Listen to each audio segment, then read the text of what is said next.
Jadi orang di luar sana itu berpikir gini, kalau mau ngaji tasawuf, ngaji ma'rifat, harus beres dulu fikihnya. Harus benar dulu sholatnya. Loh, kita kapan benar sholatnya coba? Antum kapan sholatnya bahkan benar gitu? Sampai mati juga nggak benar. Itu satu. Yang kedua, Nabi itu waktu di Mekah ngajarin syariat dulu atau ngajarin tauhid ma'rifat?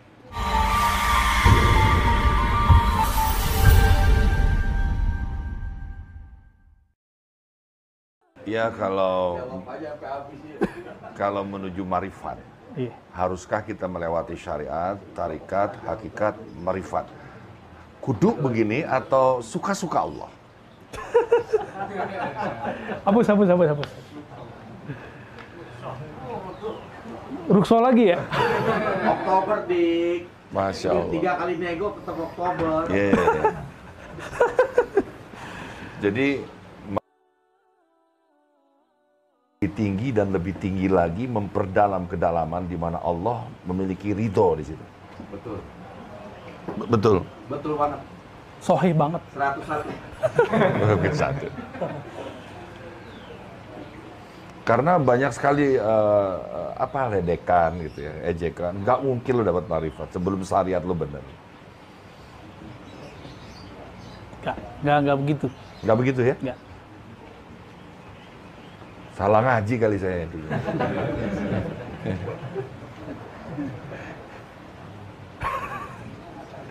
Sabar.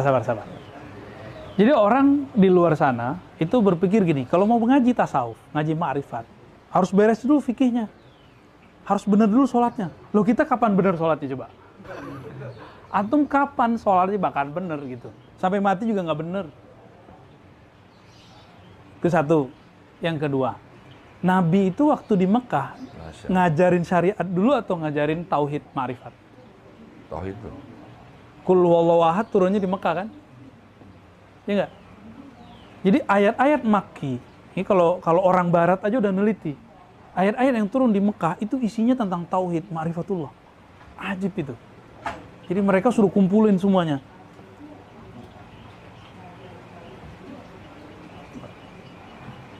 Ada Arthur Jeffrey, orang-orang barat ya, yang pakar-pakar. Sebenarnya syariat itu, yang dimaksud syariat tadi kan fikih ya. Syariat itu sebenarnya mencakup semua. Syariat ya. Apa arti syariah? Syariah artinya apa? Syariatun. Apa arti syariah? Syara'a alakum minad din. Enggak, syariat, jalan. Hah? Jalan. Syariat itu jalan. Jadi syariat, tarekat itu artinya sama. Syariat ini mencakup ada yang zahir, ada yang batin. Ada yang Gitu. Syariat yang zahir itu kemudian jatuhnya ke hukum fikih. oh. Ini. Kebalik ya. Apa? Fikih. Syukran. Ya. Gak apa-apa, udah gitu aja. Fikih. Hukum fikih itu ngomong apa? Sah, batal. Itu orang dulu, kalau ngaji mazhabnya Syafi'i. Sekarang lebih canggih. Sunnah. Dan pakarnya tuh mantan.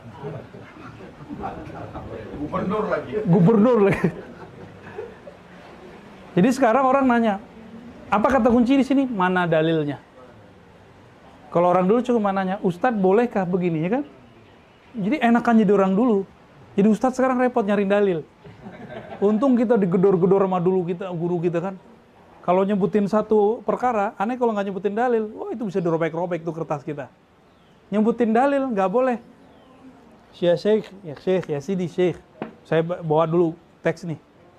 Terus saya jelaskan sendiri, dirobek lagi. Jadi kalau kita bawa teks dulu, bawa hadis, itu harus bawa ulama yang menjelaskan, yang nggak boleh versi Ar-Razi. Sekarang anak baru hijrah setahun lalu, 3 bulan lalu malah ya, itu udah berani bawa hadis. Ini dalil, nih maknanya begini Ustadz. Kan nanti Syekh Mansur ketawa yang sudah berapa tahun di pesantren. Nggak berani loh kita ngomong begitu. Kita kalau bawa hadis, ayat, pasti kita nurut ulama. Cuma karena sekarang orang maunya hitam putih, saya pun kemudian mendiskon. Kan sekarang zaman diskon. Kita sekarang gagah-gagahan juga, sebutin dalil langsung maknanya. Aslinya kan nggak boleh. Aslinya etikanya dalil, lalu penjelasan ulama terhadap dalil, baru pendapat saya. Tapi karena mungkin karena merasa sok ulama kali ya. Baik, ini zahir hukum fikih. Hukum fikih ini kalau diterapkan, yang rapi itu namanya tarekat. Yang rapi. Ya, maka di tarekat itu rapi dan ribet sekali. Tarekat namanya. Jadi orang kalau sudah ngamalin fikih dengan baik, namanya tarekat. Fikih ini mazhab. Ya kalau ada orang bilang nggak boleh bermazhab, ya lewat. Syariat zahirnya udah nggak lolos. Nggak boleh bermazhab, udah nggak lolos dia. Ya. Mazhab kan ada pilihannya 4 ya. Pengamalan mazhab itu yang perfect cuma di Thariqat. Antum carilah ke seluruh dunia, yang perfect cuma di Thariqat. Thariqat apa aja itu bagus ngamalin mazhab. Itu sebabnya semua ahli Thariqat ittifaq ijma tidak usul kepada Allah kecuali dia bermazhab salah satu. Gitu. Salah satu nih ya. Berarti ini 2 kan? Ini syariat yang zahir, itu ujungnya tarekat. Nah, tarekat ini isinya apa? Ijazahan, wiridan, riyadhah, puasa, jalan kaki. Sapar. Iya, sapar, puasa lagi. Ada orang minta duit ke kita, duit 10.000 doang kasih. Repot kan begitu. Jadi tarekat ini emang berat ini. Kan di Quran nih dikatakan, bersedekahlah kamu. Yang meraktekin bukan orang fikih pelit-pelit. Yang bagusnya orang tarekat. Antum cari aja orang fikih ini kalau bisa ditimbun sebanyak-banyaknya. Tapi kalau orang fikihnya dia bertarekat, luar biasa. Luar biasa kalau mereka. Tapi kalau orang tarekatnya cenderung kepada dunia, ya salam juga ntar. Oke, itu syariat yang zahir. Nah, sekarang syariat yang batin. Syariat yang batin itu dimulai dari alam qalbiyah, alam akliyah. Nah, ini yang kita sebut tauhid. Nah, tauhid itu yang disebut hakikat. Nah, ini dia. Oh, ya. Isinya keyakinan-keyakinan. Benar Maulana ya? Keyakinan. Tapi hati-hati dulu. Setan itu kenal Allah nggak? Kenal. Iblis itu bertauhid nggak? Tauhid. Tapi iblis tauhidnya nggak lengkap. Karena tauhid yang lengkap namanya, jadi ini kalau lengkap nih, kul atau kamal. Kalau Kul dia atau lengkap, kamal, ya? namanya ma'rifah. Jadi ma'rifat itu tauhid hakikat yang sudah terkumpul. Dan itu jalurnya cuma Al-Muhammadi. Lewat Nabi Muhammad SAW. Ya.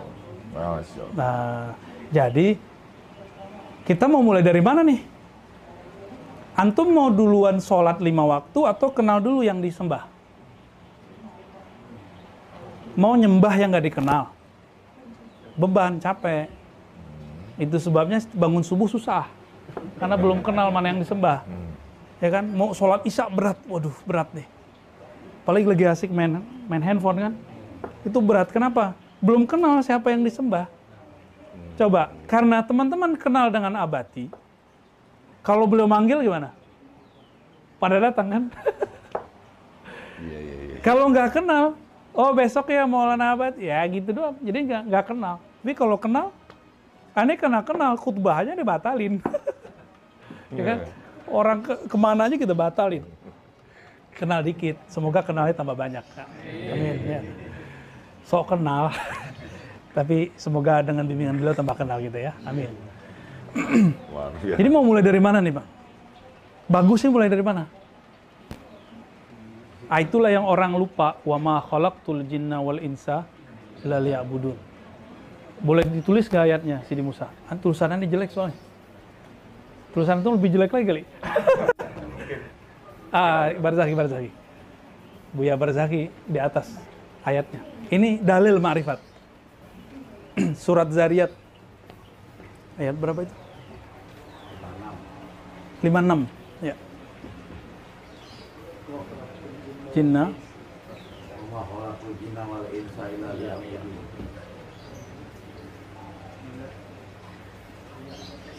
Canggih tulisan antum ya.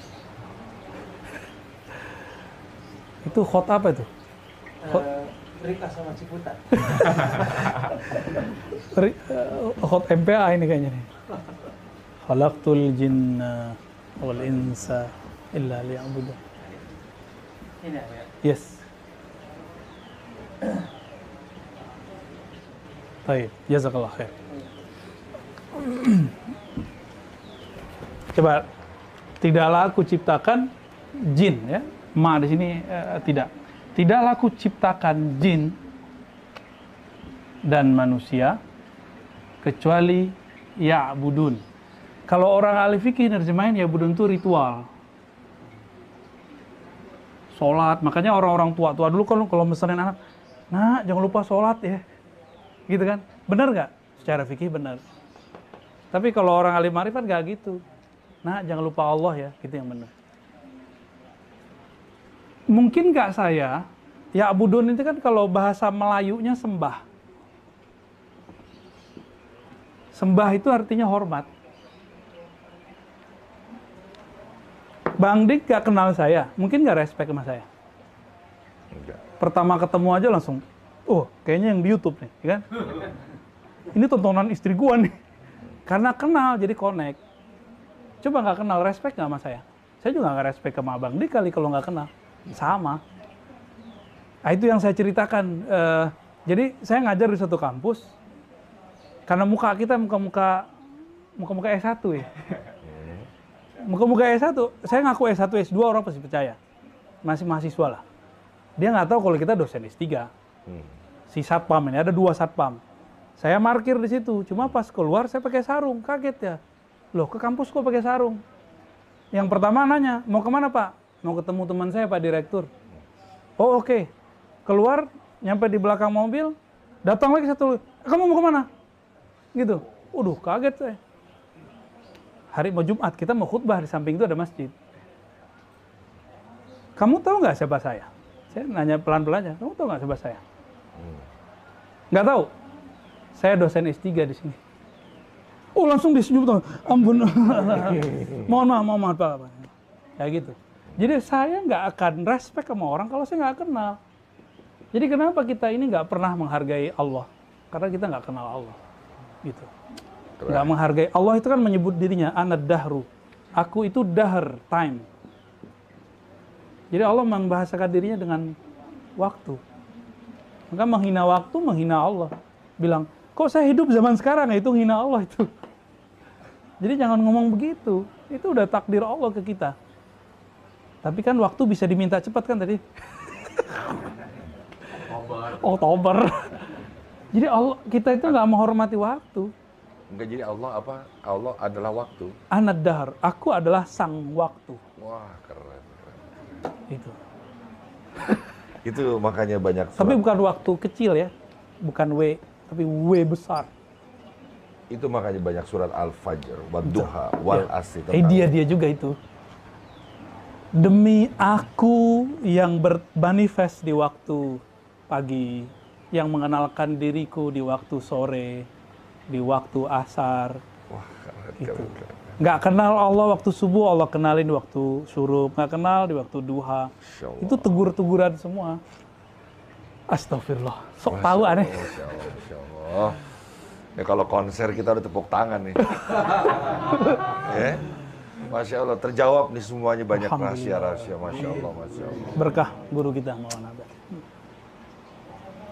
Ya Allah, ya Karim. Udah jam berapa nih?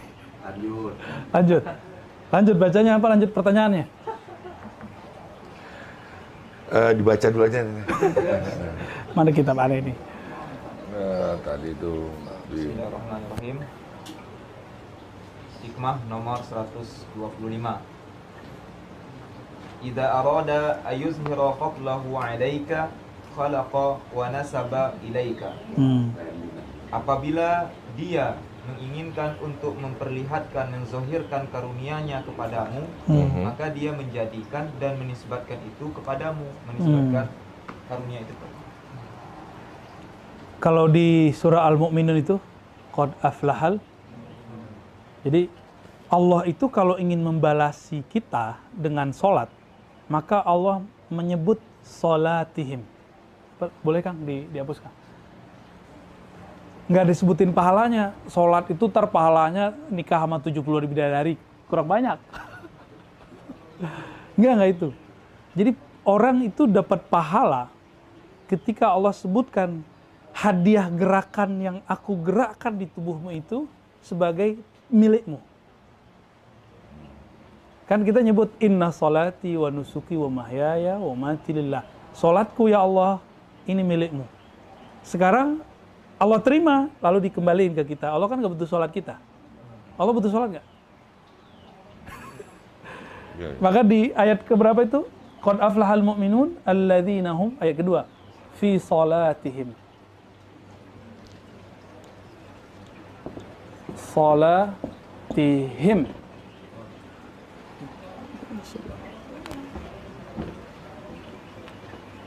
Kalau diterjemah apa? Salat yang mereka lakukan. Gitu. Kan tadi kita jawab, hayya 'ala shalah, ya Allah berikan aku kekuatan untuk salat. La haula wala quwata illa billah. Berarti salat kita karena Allah yang gerakin. Berarti geraknya gerak siapa? Gerak Allah. Sekarang Allah kasih hadiah, udah salatmu aku terima, aku sebut salatku itu salatmu. Dia nyembah dia menyebut dirinya, dia menyebut dirinya dengan lidah kita. Kita punya siapa? Punya dia. Ya dia juga, lillahi ma fis samawati wal ard. Miliknya langit dan bumi. Tubuh ini dari bumi, ruh kita boleh kita sebutlah langit. Berarti diri kita adalah langit dan bumi itu secara ma'rifat. Milik Allah yang di langit dan di bumi inilah kemudian Allah kasih, nih punya kamu. Nah, itulah yang surga. Itu yang disebut dua surga. Waliman khafa maqama rabbih jannatan. Bagi yang takut kepada makom Allah. Jadi Allah menyebut dirinya bermakom. Kata makom ini bukan cocok logi loh ya. Maqama rabbih.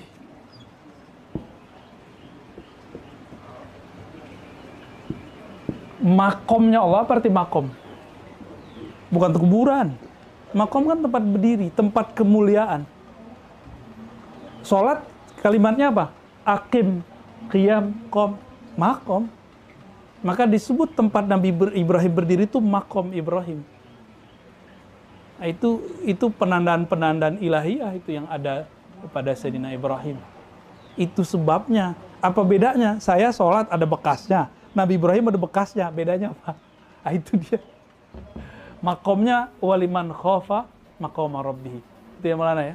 Jadi ketika beliau sholat, dia merasakan siapa yang takut sungkan dengan makom Allah. Maka kakinya itu bergetar, berbekaslah itu. Bekasnya sampai hari ini bertahan. Wa ma lillahi baqiya. Suatu yang dibuat karena Allah pasti berbekas. Kullu syai'in halikun illa wajah, kalau ayatnya. Semua pasti binasa kecuali yang karena Allah. Makanya lafaz sholat itu supaya abadi, Allah abadikan dengan lafaz wajah tuh. Aku wajahkan, aku hadapkan. Nah, nanti konfirmasinya malam Rabu. Gimana sih cara menghadap itu? Tanya ke